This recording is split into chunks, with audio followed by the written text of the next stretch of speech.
So good afternoon, Ma'am Dimple.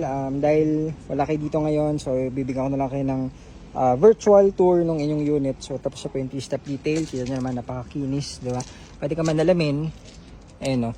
So, ayan. Chili orange. Tapos, ito po yung sa gulong nyo. So, brand nyo yan, ma'am. Kita nyo yung kapal. Tapos, ang manufacture date po niya is, ayan, 2023. So, 5 years expiry. Na-expire po yan sa 2028 pa, 2029. Same din po sa likod. Ayan. So, ito yung likod yung kotse nyo. Ang kinis, oh. Tapos, may mga sticker daw po pala kayo na mga pinakabit. So, nakabit na rin po, ma'am. Okay na lahat. Pati, ayan, yung mga pinapaint natin before. Wala na yung mga scratches. Dito naman tayo sa kabilang side. Ayan, so ito po yung dito sa kabilang side, nakadikit na rin yung mga sticker. Tapos ito po yung pina-add nyo na head unit. Ayan, may reverse cam yan, syempre. Ang coding po nito ulit is Tuesday 3. So ito po yung sa likod. Ayan, yung mga pinakabit nyo daw pong dashcam, ready na rin, tapos na rin, ma'am. So ayan yung mga sa gilid, fresh unit pa to actually, ayan o, malinis. Ayan po siya. And then, dito naman sa harap. Ito pala may mga protector na rin yung ating side mirrors dyan. So dito naman tayo sa loob. Scan na rin namin kanina pero scan ulit natin mamaya pagdating po nila. So yan, syempre dahil top of the line, meron siyang sunroof, tapos push start button, and then dalawa po yung original na susi, keyless entry parehas.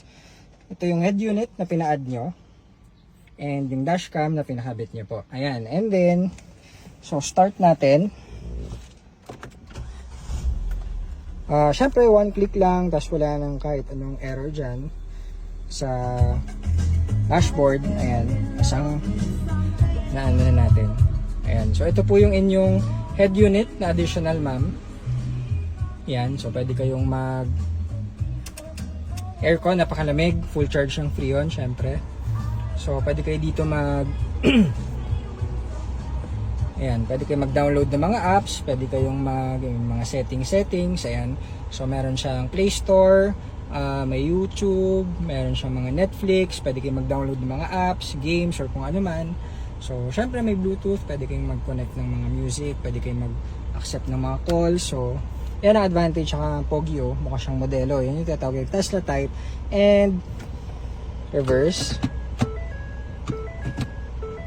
Ayan pala. So, ayan, may reverse cam siya. At the same time, meron din po siyang sensor. Ayan. So, balik muna natin sa park. Okay, so kahit dito, makita nyo, very neat, very presentable. Wala siyang mga any scratches dito, ma'am.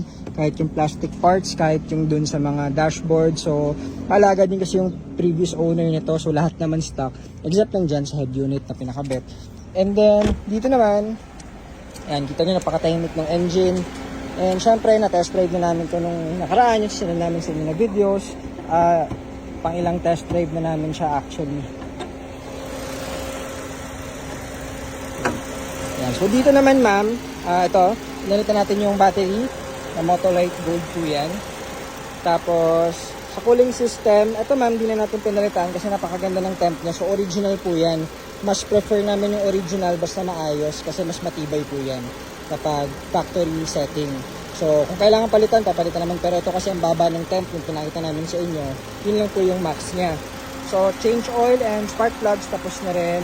Kompleto na. Tapos pati yan yung inyong ABS. Siyempre, may warranty yan. May sticker ng GTA po yan.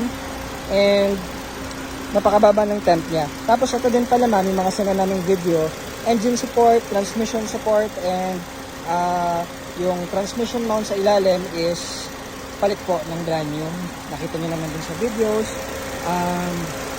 Yung mga hose, may mga ayan, may mga double lock na po yan. Everything.